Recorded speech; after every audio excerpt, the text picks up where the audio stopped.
everyone. Welcome to Within the Frame. I'm Kim Bo-kyung. The fourth edition of the Winter Youth Olympics kicked off in eastern South Korea, and it has already been a week since young athletes began to enjoy the global sports event.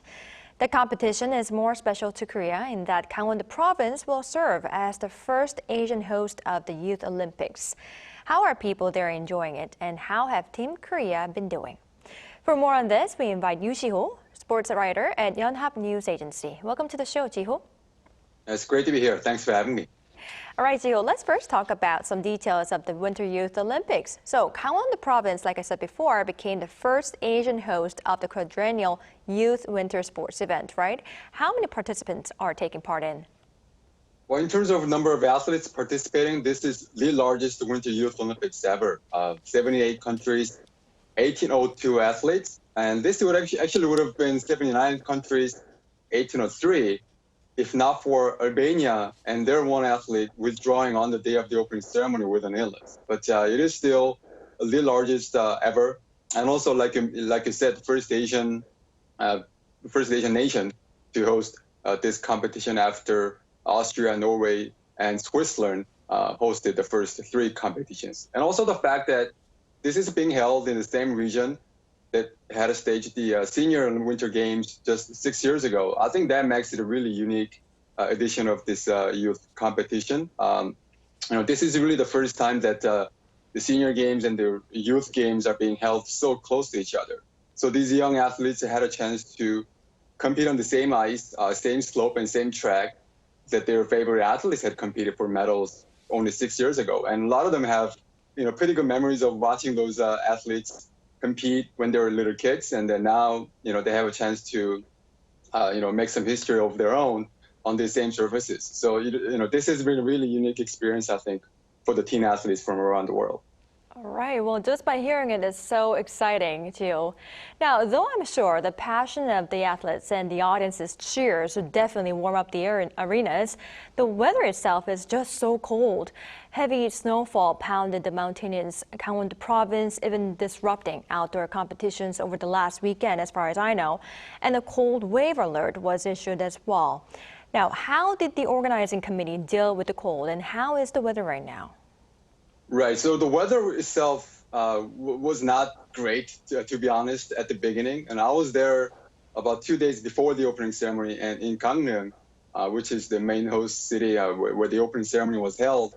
And it just rained the whole time, about the 3 days that I was there. And then right after the opening ceremony, the day after, it began snowing. The temperature really dipped way below freezing. And it was just a major cold snap around the province, across the province. And but you know what? This whole province, they're used to handling snow at this time of the year. So they've done an excellent plowing job as far as clearing the roads for both the athletes and spectators visiting the area. And also as far as the cold snap, again, they've been ready. Volunteers, the spectators, and athletes, they've been taken care of. They've been given extra, ski jackets and gloves and scarves, what have you, and also some heated shelters for the spectators and also the athletes, especially in sports that are being held outdoors. The province has been ready. I think everybody participating, be it athletes or the spectators, they've been really well taken care of during this cold stretch of the weather. All right. Well, it's good to hear that the organizing committee was fully prepared for this cold wave. Now, Jae-hee, let's talk about some medals we got. The first gold medal for South Korea came from short track speed skating as Joo Jae-hee won the men's 1500-meter title. It is not surprising, given that short track and speed skating have always been sports from where South Korea have won medals. But how has it been up until now? Yeah, so it is not a surprise at all, right? Just the depth of talent, just the talent pipeline that Korea has. Producing these young, talented short track speed skaters year in and year out. Again, it's not a surprise at all that the country's first gold medal came from this sport. It was Joo Jae-hee winning the gold medal in the 1500-meter final, and his teammate Kim Yoo-sung won the bronze medal in the same final on the same day. Korea was able to add a couple more medals: a silver medal by Kang Min-jin in the women's 500 meters, and also a bronze medal by Chung Jae-hee in the women's 500 meters. So those are the short track medals. They were held in the early part of the competition. They ended actually a couple of days ago. And also Korea picked up a few more medals in speed skating, the long track version. Chung Mi-dan in the women's 500 meters, winning the silver there. Shin Sun-hoong adding a bronze medal in the men's 500 meters. And also Team Korea winning the silver medal in the mixed relay event. So all told, 7 medals from these 2 speed skating events. All right, so cool. Now, Ji-ho, Seo Jae-hwan won the gold medal in the men's monobob as well, winning South Korea's first ever gold in a sledding event in the Winter Youth Olympics. Could you tell us more about this exciting moment? Right. So he's not only the first Korean to do it, he's actually the first Asian to win a Youth Olympics gold medal in a sledding event. And he's 17 years old. He's actually already a member of the senior Korean national team. So here's a guy who's been really groomed for success for many years. And, his gold medal came on Tuesday, the second gold medal for the host country at these Youth Olympics. And, he's such a versatile athlete. He actually starting out doing shot putting on track and field. So he's got the strength, I think, to really get it going at the start for bobsleigh. He's actually skeleton. He switched to skeleton in the final year of his middle school. He entered this ongoing season, 8 IBSF Youth Series races. And he's got 5 gold medals and 3 silver medals out of 8. So he's never missed the podium internationally coming into Gangneung, so Gangwon Youth Olympics. So he's really building up nicely for these Olympics on home soil. And in the first run at the Peninsula Sliding Center, he set a personal best at the track, 53.80 seconds, nearly 1 full second ahead of everybody else in the field.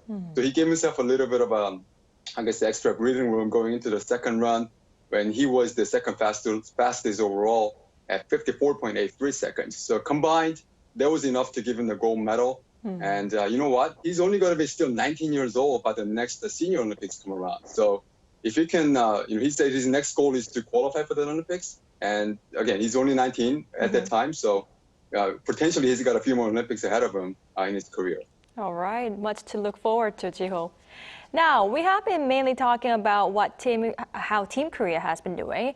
I'd like to know how other countries been doing, and are there any youth prospects that we might want to know about? Right. So if you go to the medal section at theolympics.com for Gangwon 2024, you're going to notice the top 5 right now at the moment will be China, Austria, Italy, Germany, and France. And Korea sitting just outside of top 5 in number 6. And the Youth Olympics, even though this is only the 4th edition of the Winter Games, this has been a really important, critical, testing ground for the young athletes coming up. For example, in the Beijing Winter Games in 2022, 341 previous participants of the Youth Games competed, and they won 53 medals combined. And that includes 24 gold medals. So they won 16% of all the medals available. Those are former Youth Olympic Games participants. And I think the number is going to only grow going forward. If you look at some of the young athletes who might be grabbing medals in the future Olympics, just looking at from the Korean side, we've got figure skater Shin Ji-ha, who's already won a few medals at the ISG Grand Prix circuit. And her Japanese rival, Mao Shimada, they've been really neck and neck on the junior circuit so far this season. I think they're going to continue to battle going forward. We've got from elsewhere, U.S. alpine skier Annika Hunt and Italian freestyle skier Flora Tabanelli. They're also among the, I think, favorites, not only to win medals in Gangwon, but also to potentially pick up medals in the Senior Olympics in the future.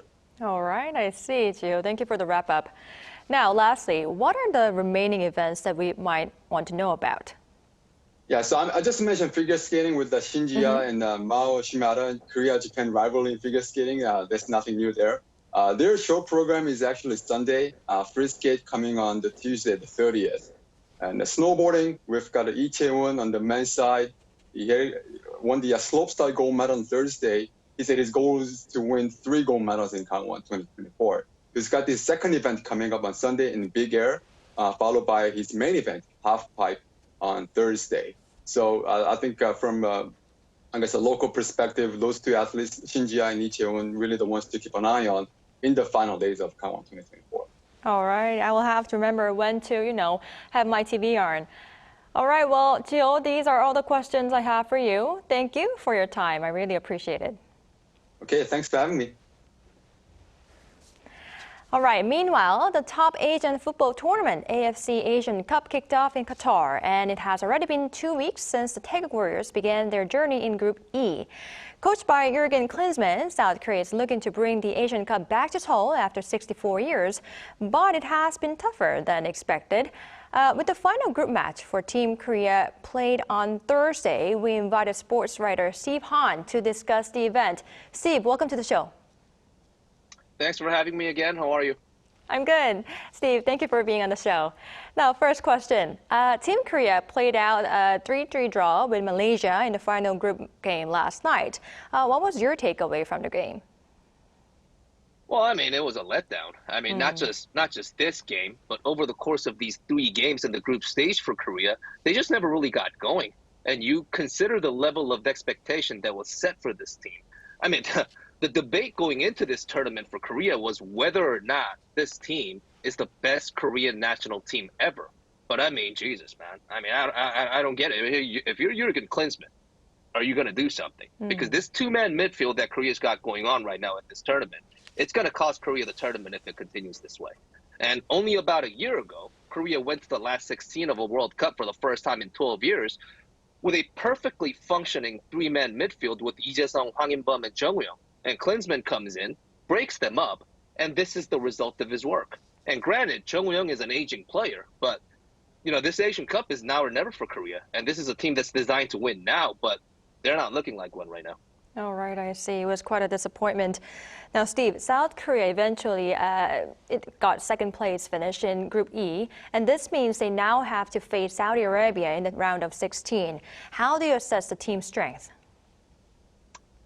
Yeah, so the critics are saying that Saudi Arabia have also dipped in form. But if you're Korea, I mean, you're in no position to underestimate anybody right now because, Saudi Arabia can be a dangerous team going forward.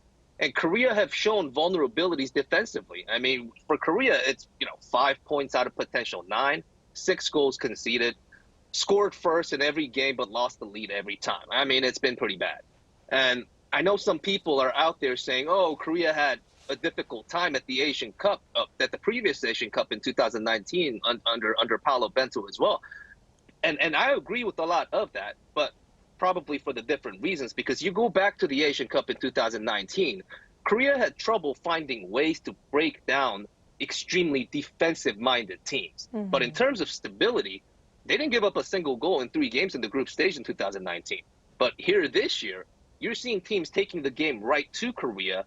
And Korea, we're seeing a team without any stability defensively. So that's the big difference that I see. So, I mean, Saudi Arabia, they can be a dangerous team going forward. So, the Korean defense, unless they can shore it up, they're going to be in trouble. All right. Well, what do you believe is the reason behind this? I mean, could it be a strategy, Klinsmann's wrong strategy, in your opinion?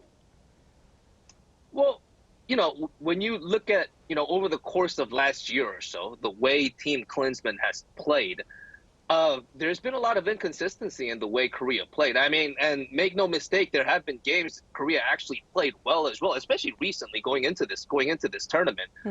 But they just never really got going. It seems like to me, and just the fact that the personnel changes, we're not quite sure yet still if the changes that have been made have been the necessary changes for Korea, to be honest.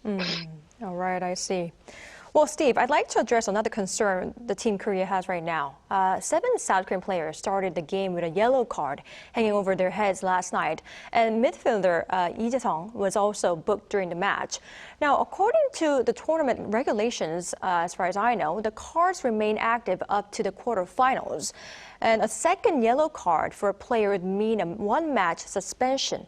So should we be worried about this?